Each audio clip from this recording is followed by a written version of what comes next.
Hey guys, this is Aaron Hunt with Shadowrun Vineyards. Today the Dave and Aaron show is going to Baker Labs. Dr. Baker, Brenda Baker, is our go-to person for taking samples of the grapes and samples of the juice too. She analyzes it and looks for, you know, too much of this, not enough of this, whatever compounds we need, and so we know what additives to use and what to do with the grapes or what to do with the wine so that we get a final product that you guys want to drink. She's amazing. And so we thought it'd be cool to interview her and put her up on the show and let her give us a tour of her facility. She just redid it. She's crazy busy right now because this is harvest. So everybody's bringing her their samples. Pretty soon they're going to be people with stuck fermentations. Fermentations aren't completing. They're going to bring her samples. She's going to tell them what to do with it. So anyway, let's go meet Dr. Baker. All right, so we're here today at Baker Labs with Dr. Brenda Baker, our go-to person for testing our grapes and testing our juice. So if you could, you know, I know a little bit about what you do, you know, from what I've read in Wine Business Monthly, and I see the reports that come back to us, but if you could just kind of walk us through what you do here. I'll be happy to. Okay, so cool. I was thinking about this because I know you approached me a couple days ago about this, and wine chemistry is very scary for a lot of people because everybody had their bad high school chemistry teacher coming down on them and scaring them away. Yeah. But you'd be amazed at how many winemakers come back and say, I wish that I had paid attention to chemistry because it's so involved. It's basically one big living organism, and even though you start with the grapes and you do all these things to them, it continues to grow and the chemical reactions continue on through the life of the wine, even in the bottle. Yep. So it's very cool that way. And also the other thing I wanted to make plain to everybody is people have made wine for thousands of years without chemistry, and they've been just fine. But a lot of those fermentations went to vinegar, you know, and so I think a reason a lot of people are doing the chemistry now is they're commercial. They need to have a product that is consistent from year to year, and also, you know, failures are very, very expensive nowadays with all the equipment that you're doing and all the money you put into the vines and the grapes and stuff. So the chemistry is a way of making sure you don't lose your investment also. Yeah, that's one thing that was really surprising to me about winemaking is how dynamic it is and how responsive you have to be. You're not following a recipe, stuff's going wrong all the time. And you're kind of like the guardrails that keep us going down the middle, right? You know, it's more of a tool than anything else. You know, the winemaker is the one. They're the ones that have to be the front lines. And if they sense there's something wrong, maybe there's something I can help them with, maybe not. But you know, so I'm not the keeper of the gates by any means. It always comes down to the winemaker. But I'm a tool. Sure. I'm a tool. Yeah, we're very lucky to have you here.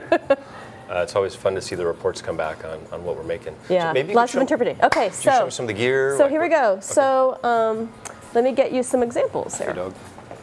Nick, can I have a sample that you're done with? Yeah. So luckily you're here during a very dynamic time of the year. This is when all the grape samples come in. We don't take grapes because grapes are sticky and they have fruit flies and they're juicy and stuff. So we have people bring in samples in these little tubes. And they bring them in just crushed. And the first thing we do is we use this equipment right here called centrifuges to spin them down and get all the solids down. So if you want to get a shot of that, you can see a pretty good look at the difference between we've spun down all the solids and here's the clear juice. Very cool. And a couple seeds floating in there. There's always a few seeds floating around in there. What's interesting about this is sometimes I can tell how people smush their grapes. There are some people that put them in juicers to get all the juice out of there, and those always spin down with this layer of scuzz at the top. Yeah. Is that I don't know what exactly it's from. Can that affect the test, like what they do to the grapes, Yes. how much they smash them? And Absolutely. Yeah. So, and that's a whole science in itself. If you just smash the grapes really quickly, you're going to get a different reading than if you crush the grapes, let them sit in their Ziploc bag or wherever you crush them and pull them out later. Some people prefer letting them cold soak for a couple days, and then they bring me the samples. We would have done a cold soak this year, but because of the big fires and the smoke, we were concerned about smoke taint. Yeah. So it's this weird thing where you're not doing a cold soak to limit contact with the skins, but then you do all this other stuff to increase extraction. So it's just interesting. It's going to be an interesting year. Yeah. It's going to be an interesting year. So anyhow, so that's the first thing we do. So we spin these down. We like to just grab a quick pH right off the bat. We have a very simple pH meter. Just run in and I don't know if you want me to demonstrate all this stuff. But you want to a higher pH or a lower pH? Well, it depends. Yeah. It depends on what you're doing. If you are, oh gosh, Aaron, it's so dependent on what you're making. Yeah. If you're making a white, you want to taste something a little more acidic side, Yeah. so you're probably wanting a pH around 3.2, 3.4. Okay. If you're doing reds, you don't want them so crisp. You'll Yeah. want a little higher, Right. maybe 3.5, 3.6. But one of the big problems we have around here is there's a lot of salt in the soil, a lot of potassium, Okay. especially in Syrah gets into those grapes, and you start having pHs shoot over 4. Okay. And that's really bad for lots of reasons, because bacteria love high pHs, Yeah. and that's when you get into big trouble. Okay. So a lower pH, you get more acidity, more of that thirst quenching quality in whites, maybe? Or is that the quantity of the acid? From a not the- chemistry point of view, it's just safer because organisms can't live in it. Yeah. So, and if it's too acidic, then you're going to have trouble with your fermentation because it's Yeah. even too acidic for the yeast to get in there and do their Yeah. thing. Yeah, that's a big part of winemaking. I think it's so funny that I took a picture on Instagram of me stomping grapes. People were like, "Oh my God, my OCD is killing me. Are people going to drink that?" And I'm like, if you guys had any idea. Any idea. We don't talk about that on television, do we? All right, so come on, I'll show you some more of their lab. So, obviously, since I'm a commercial lab, a lot of my stuff is high dollar, auto, all that stuff. So this right here, which is running right now, it's an FTIR. Okay. Basically, it scans juice in the near infrared region. Okay. Very cool. I don't know if you'll be able to get the shots on screen of these, but we were able to get a whole plethora of analysis just in 30 seconds. So, Insane. for example, pH, TA, Brix, So glucose, cool. fructose, sugars, density, alpha amino acids, ammonia, malic, tartaric, citric. So basically, we get the whole thing in one shot. Yeah. This is really calibrated well, but there's sometimes it's out of the particular range, and we need all the rest of the instruments to back it up. Okay. But this does a lot of the work? Yes, so basically our flow is we centrifuge, we get a quick pH so we kind of get an idea where it's at. We scan it, and from these numbers then we go ahead, we take it over real quick so you can kind of see. I read about these devices in Wine Business Monthly, and I usually don't know what they're talking about. So it's kind of a treat to see. Well, it's basically a big spectrophotometer. It shines light through the sample, and every sample, every chemical has its own little fingerprint of what it looks like. Okay. And so this machine has a computer that can pick through all those different fingerprints, tells you A, what it is, and B, how much it is. Okay. It's so cool. So you end up getting this kind of report. Let me get it here.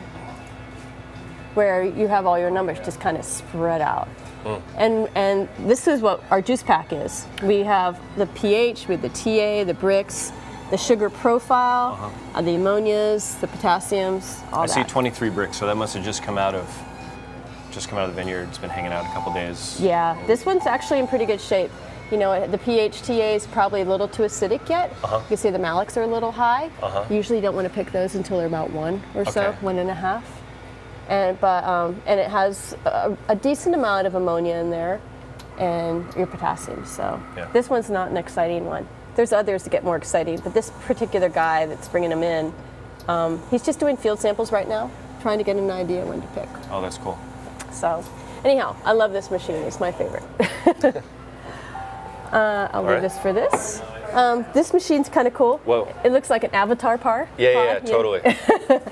And it's not running now, so I can open it up. It's a big robot. And again, it's another spectrophotometer, another fancy one. Okay. It basically does all my enzymatic reactions. Okay. I look at malics and sugars and ammonias and tartaric and citric and all kinds of chemicals. Okay. You put the samples here. It has all the reagents, so you can see all the different tests in here. And then in here is the reaction chamber. Okay. It's heated to 37. It's where all the reactions go. It's awesome. This basically is a robot that goes, and it has a needle, and it picks up everything and dumps it in the right spot. Yeah. And I end up getting answers. And so people want to know, has it started the second fermentation? That's all that stuff. Okay. All that stuff. So we deal with finishing primaries Yeah. and secondaries here. Yeah. You can kind of tell the difference, when we're in the winery and we're looking at that stuff. It's kind of a black box. We can do little tests and we can kind of smell it and taste it and mess with it, and you have some idea. But what you want is more control, right? And this is, how you get that. Exactly. Because, especially as you get bigger, you can only taste so much. Yeah. And then after a while. And when you're first starting and you're taking over, you have to almost calibrate yourself. Totally. So you can use a lot of these numbers to calibrate yourself on what's going. Yeah, so. I always like more data. I'm an analytical, so I appreciate lots of data. Yeah. This machine is very calm and quiet looking, but it's probably my most expensive machine. Okay. Cool. It's an alkalizer. It gets alcohol in extremely to the hundredths of place, which is really important to the TTB. Oh yeah, they're very serious. They're very serious about their alcohol. Yeah. Have you told everybody that alcohol is considered a pharmaceutical? I didn't know that. Yes. I do know there's some really strange laws regarding alcohol that we keep learning more and more about them, like the Tide House rules. We can't promote a retailer of our wine. Like even on Facebook, you have to be careful what you post. Yeah. And these are, the need for the law changes, but the law is still there, and sometimes they get enforced. There's many things still lingering over from prohibition days. Yeah. But it's basically they consider it a drug. Okay. So all those rules apply to the alcohol as a drug. Very interesting. It was exciting getting my, I'm a corporate officer in the company, so they did a very thorough background check on me because I'm selling alcohol. So that was an interesting process. Fun. To go through that. So anyhow, this is my cool little alkalizer. We can do distilled spirits, mead, beer, cider, all those things, alcohol related. I want to do all that. It's very popular around here. It's been really fun. So that's that. Okay. So anyhow, we have somebody in this block almost all the time, which is nice. We can keep an eye on everything, but this is probably 90% of what most of the winemakers want. And the box of Franzia, is that a common component?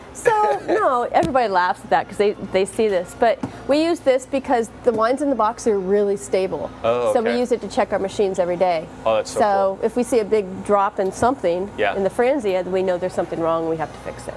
So, very cool. But yeah, wines in the box. Yeah. In here is our micro room.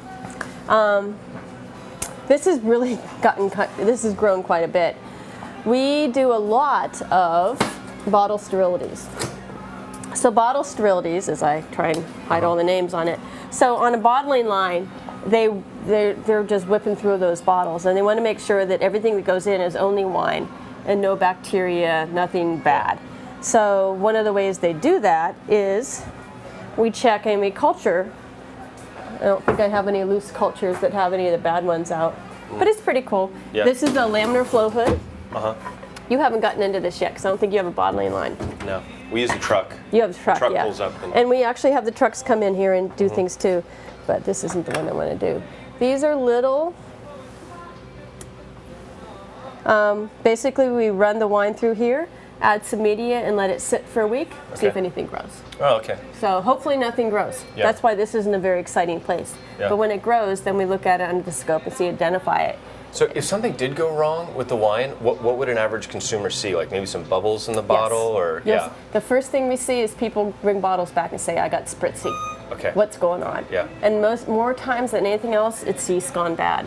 So if you have any kind of a sweet wine, you have to be really careful because that yeast can live in that bottle, and even a year later, start doing its thing. That's crazy. Yeah.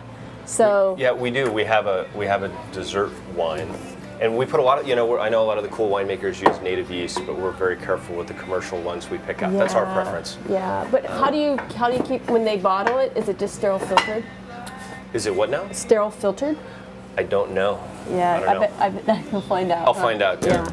I'll ask the bottling guys. But it's really tragic when a sterile filter goes wrong because they're not 100%. Yeah. And they lose entire lots because the whole lot just blooms in the bottle. You get all this cloud stuff going on and can't sell it. You have to rebottle it. That's a shame. So that's probably the major things that we do. Okay. There's a few miscellaneous pieces of equipment.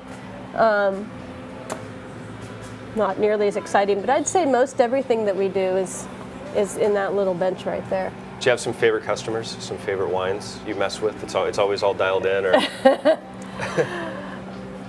well, or would we be breaking the Tide House rules? Yeah, I don't know if I should say that. It's funny because so many people have their own way of doing things, and there's no one right way.